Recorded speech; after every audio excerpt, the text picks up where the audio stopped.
For the DJI Mavic 3, there's a lot of possibilities. We're going to sort all those for you coming up next.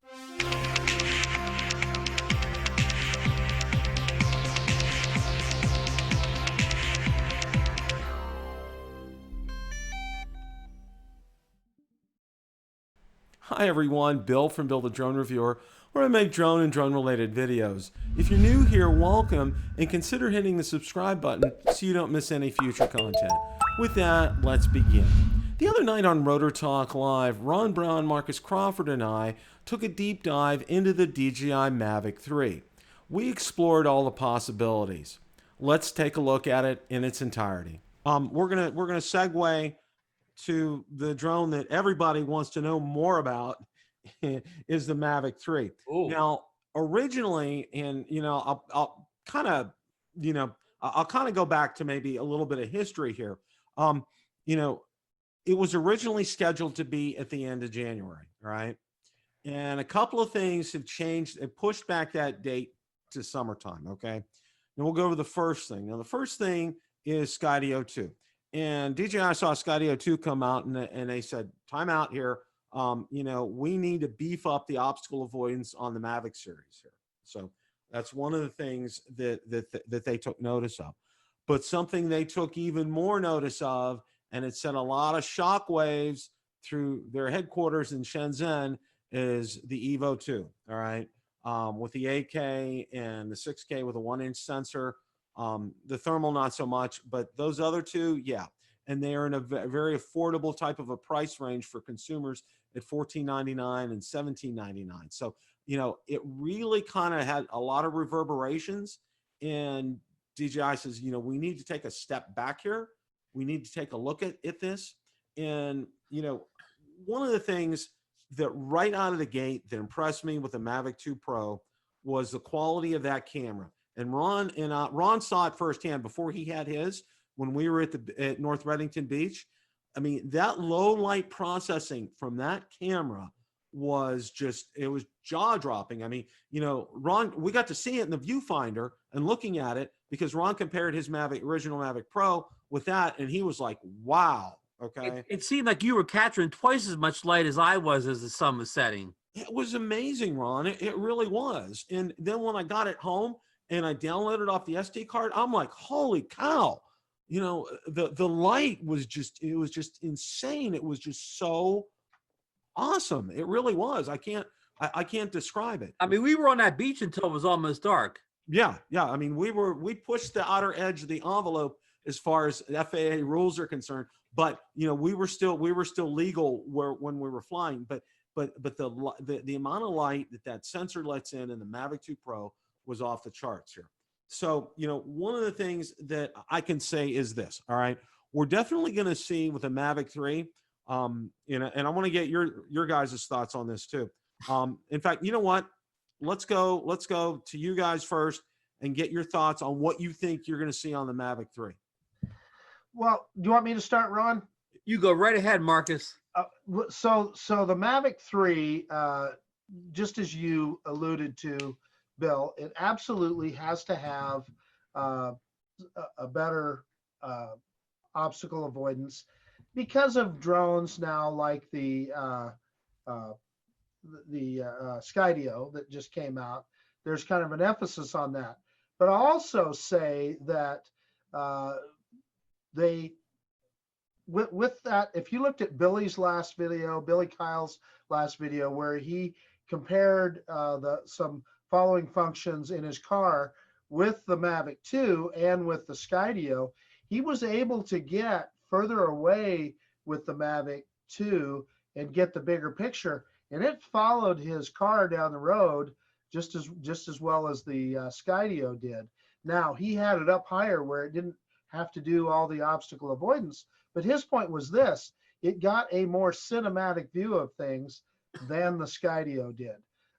So that is probably something that DJI could exploit with the Mavic 3.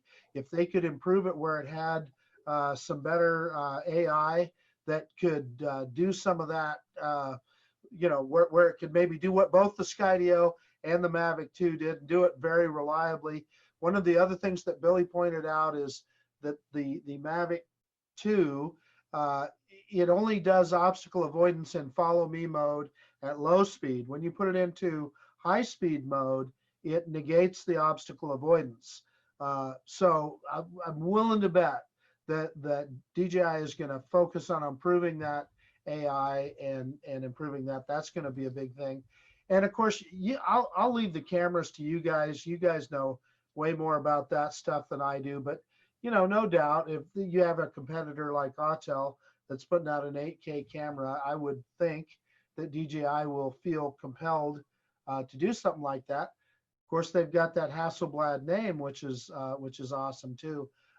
So, will you see things like greater flight time, greater range? They always tend to push that envelope a little bit, but that's just my guess right off the top. The other thing that you always have to understand about DJI is they will put a feature in there that we haven't even imagined yet. Nobody saw it coming. Yeah, and when you see it, you will have to have it. That's what DJI does. And they will also perhaps future-proof it with regard to FAA rigs. That would be interesting. Just that's kind of my 2 bits.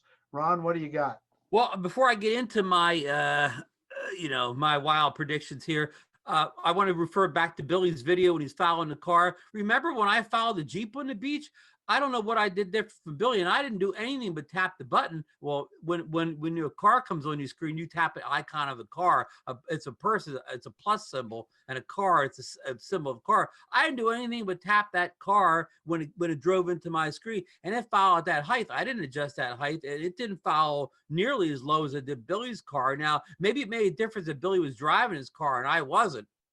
But that's a good point. I didn't think of that, Ron. You nailed it. I'm not sure. My foul on that Jeep looked, it wasn't herky jerky. It followed it. I hate to use the word cinematic, but it followed it smoothly enough. I mean, I didn't see any jerks until I stopped at the end because it went followed over the real road. So, Ron, you know what I'm thinking? If you're thinking what I'm thinking, we're going to have to do some experimenting. We are. I mean, that was, with our own cars, because maybe it's a difference. But anyhow, if nobody's seen my video, they don't want to talk about it. So let me jump into what Bill asked. Marcus covered a lot of good points, and I'll jump, since he didn't talk about the camera much, I'll jump right to that. He mentioned we have the Hasselblad, but the biggest complaint about the Mavic 2 Pro, probably one of the top 2 complaints, it didn't have 4K 60. So this one has to have the 4K 60. And the second biggest thing was that the Hasselblad, the one sensor, it took kind of full resolution, and it had the 10-bit color, and the edit pictures, everything worked perfectly. But when you went to the video side, you didn't get the same video quality out of the one sensors you did on the Phantom 4. The Phantom 4 V2.0. I think every Phantom Pro, I don't think it just has to be the V2. So they'll probably fix that too, to make the video a little bit better off that Hasselblad one sensor. But I mean, they nailed the pictures. So that'll be a few camera improvements, and like Marcus said, well, incremental improvements. It'll have 5 minutes more battery life. It'll go a little bit further. Now, let's just run the scorecard. The Evo has better battery life, I think 40 minutes versus the lower 30s. They'll probably even that up. I think the Mavic 2's range is still further than the brand new Evo, so they still got them in that. So they may improve that, but they don't have to improve it a lot, because they're already ahead. They're already future proofed themselves a year and a half ago on the Evo 2. So but like Marcus said, there's probably a feature that they're going to drop that nobody else has, whether it's a mechanical feature or whether it's a software feature. I can't really guess on that, but I will be, again, like I said, they're probably going to have to do more than incremental changes because they want to future proof themselves. I'm real. Well, the Mavic 2 Pro is so good to me now that I don't think I need another Mavic. I don't think I need a Mavic 3. I don't know what it can do that mine isn't doing for me now, except small little incremental things. But keep this quiet here. Bill Bill, can you tell us a little bit about that Mavic 3 beta you have behind you? I know you're under NDA, but can you just tell us one or two things? I, it's out of sight. Okay, we're good. We're good. It's definitely out of sight here. Um, some of the things and great points, both Marcus and Ron, fantastic. One of the things that I think, and this is something, some people have mentioned, but not a lot here. I think this is going to be real important. I think we're going to see it may be IP44 rated waterproofing. Oh, wow. Didn't think of And I that. think this is something that's been talked about for quite a long time in this series. And I know there's a lot of people that take them up when, in inclement weather, especially if it's snowing outside. And one of the things I always caution people is remember when it's snowing outside and you bring that inside after coming outside, that's water and that could get into places. Okay. I would say we will probably see, my guess is some type of waterproofing on the Mavic 3 series. The other thing I think we're going to have an option here is, the follow me function is going to really rival what you see with Skydio. I think they're really going to work on that. I think that's something that they took to heart because they delayed the release initially because of that, because of what Skydio 2 had come out with. And I also think too, what you're going to see is, and I don't know if it was Ron or Marcus mentioned, Billy had talked about, getting all the obstacle sensors on or only in certain modes. I think we're going to see more availability to turn all of those obstacle sensors on, say if we're like flying, maybe in different modes. I think there'll be options to be able to do that because I think, if you buy a drone with 360-degree obstacle avoidance and it's only available in certain modes, okay, that kind of defeats the purpose of it. All right. Hey, Bill, can I insert on that point Go for just for a it. minute? Go for it. Well, I wanted to get it while you were talking about it, and that is, we all know that there's times that we want to get really close to something and we don't want that obstacle avoidance. And one of the things that I did is on the bottom of the remote where you have the buttons you can program. I programmed one of those to turn off obstacle avoidance on my Mavic 2, just in those instances when you're trying to sneak up on something. Okay. And obviously you're really flying the drone at that point and being very careful. Right. Just a point to make. That is an excellent point there. And I think one of the things that we're going to see, obviously, we're going to see and I'll call it a quantum leap, so to speak, is in the camera. All right. And Cliff brought up a good point, by the way. He said that's not a true 6K camera that the Evo is going to have. The Evo 2 said it's a 5.4. He said it's not. And Cliff pointed that out in the discussion. So if you guys want to take a look, and Cliff, thank you so much. You have incredible knowledge, and we're going to get you on as a guest again because your knowledge, we could probably talk to you for 3 or 4 hours. The knowledge that you pass on to us is just off the charts. Anyway, getting back to that, the camera. Okay. Now, one of the things that everybody talked about was, 4K, 60 frames per second. All right. What's on, I have that on the Phantom 4 Pro V2.0. I think we're definitely going to see that. I think we're definitely, we may see an increment up to maybe like a 6K or an 8K options available to do that with 1-inch sensors. But I would say this, expect to pay a premium type of price. And I'm going to say it's going to be more than the Evo 2 type of price to get that kind of processing. And I know we covered, in detail, and I've done some videos and we've talked about it here at length, Ron and Marcus and I, about the, constraints of shooting in 6K and shooting in 8K and watching it and everything. So, a lot of that, we're not going to go there right now. But I'm going to say you're going to see a definite improvement as far as the camera is concerned, because what would it be, without them, initially you're definitely going to see 4K 60 frames per second. I would say you're definitely going to see probably another option for maybe a 6K with a 1-inch and maybe an 8K with a 1-inch. Okay. That would just blow everybody out of the water if they would do something like that. Now, one of the other things, and just some basic things, I think runtime is going to be improved. I think we're going to see better runtime as far as that's concerned. I think one of the other things that we're also going to see too is, you know, we're talking about, you know, a surprise, something that, and Marcus put it so well, some DJI thinks ahead of you. You know, it's something that you wouldn't even think of to want, and they get you to want it. Okay, it's something that they do really well, and who knows what that's going to be. But I think they always do very well at being able to give us something that when it comes out, we want it. Okay, because after we saw it, it's just like, you know, you got to have it. It's like one of those things. What's that going to be? I don't know. Okay, I don't have an answer for that, but I think they're working furiously on this right now. And I think, you know, the more patience that we have with getting a Mavic 3 out to market, I think the better that drone is going to be.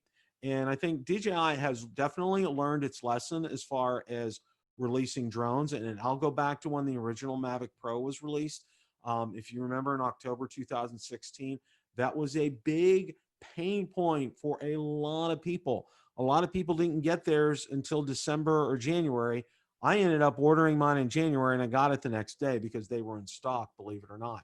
And, you know, when the Mavic 2 release came out, you know, because I know Marcus ordered his, got his right away. I ordered mine, got mine in 6 or 7 days. I mean, there was no delays. You know, one thing that they did, however, is, you know, they learned from that. They acquired more distribution centers on the East Coast, Southeast, Midwest, and not just in California. So they're able to get product quicker in the hands of consumers as far as that's concerned. You know, Bill, can I ask you a question at this point? Yes, you can. This would be called the Ask Bill Porsche show, and I'm gonna give you a two-part question. You can answer which either one you want first. Okay. Do you think that DJI will follow the same path as Autel did and have removable cameras on the Mavic 3? And the second part of the question is, if none of the new Mavic 3s have a zoom camera in them, will they keep the Mavic 2 zoom in the line as it is for somebody that wants a zoom? I mean, they'll discontinue the 2 Pro when they come out with a 1-3, but will they keep that Mavic 2 zoom in the line if they don't you know, make a 3 zoom? Good questions, Ron. First of all, yes, they are definitely going to have interchangeable cameras. I mean, you know, the Evo 2 by itself, that what you see right there, for the 3 models, it's not going to change. The physical body itself, the battery, the propellers, ESCs, components, everything's going to be the same. And DJI is going to follow suit. They're going to do the same thing. It's going to be user serviceable, meaning just like as Rick Smith did on his video, blindfolded, change the camera out. I mean, it's going to be very simple to do that in a very easy process. Pricing of those cameras, that's a whole nother story as far as that's concerned. And that's a good question about the zoom, Ron. You know, and I think just to digress just for a second, the whole reason that the zoom camera came into existence was because of a drone that you and Marcus have, the Anafi. Okay. DJI saw it had a zoom camera out there, and they were ready to go. And because the original release was the middle of July in 2018. In fact, it was right around my birthday, and then they postponed it till the end of August. And the reason it was postponed was because of the Anafi coming out, and they wanted to get a zoom camera, and their answer was the Mavic 2 Zoom. All right, what are they going to have? Ron, I think they're going to have a camera module out there for that. I think, you know, when the Mavic 2 line is done, it's done. You know, it'll still sell. People will still buy them right now. There's still a sale going on through the 31st, and there's some great prices out there right now. So if you're interested, definitely go out there and take a look. But I think when we see the Mavic 3, you know, we'll probably see, it'll probably call it a Mavic 3 Pro, and with camera module options. And I think the zoom will be a camera module option. I think that's definitely something that we will see. Good. as far as that's concerned. Yeah, and just to finish up a little bit, we're talking about these removable cameras, and maybe explain why that's a good thing for the consumer. You know, like if you start off with just a consumer, and at some point you decide to get your Part 107 and fly commercially, then you don't have to go out and get a whole nother drone that has the heat sensing FLIR type camera. You could just upgrade what you already have, and that would be a big boom to consumers who are going from hobby to pro. Would you agree, Bill? Oh, absolutely. Rather than Absolutely. go out and get a whole new drone system when you don't need a new drone, you just need the drone you have to have the camera on. You're already familiar with flying your current drone. Hey, Bill and Ron, just to touch on something that you talked about a few minutes ago, Bill, with regard to still the obviously the Mavic 2 is still an amazing drone. And if you want to buy a drone, you can get a great buy on one. And trust me, it takes amazing video. Ken Heron just did a video, maybe it was today or yesterday, where he compared some video that he took with his Phantom 2 and then his Phantom 4 V2.0. And yes, you could tell a difference, but was the difference so huge that it blew your mind? You know, not so much. And that was the point that he was making is, you know, get the drone that you can afford now. You're still going to really enjoy the video that it produces. Absolutely. Right. I mean, there was an important thing, you know, even for an older drone, that it was stable. You know, Right. and that too, he had the one with, you know, the 3-axis gimbal, and it was stable.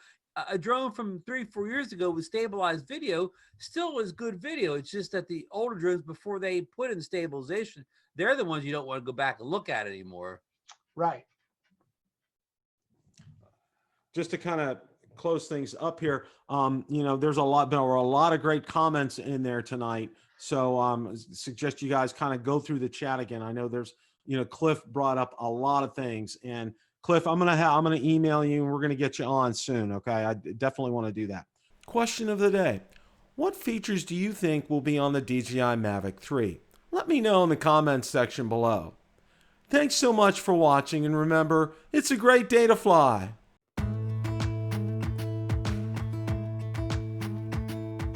Jump into the car.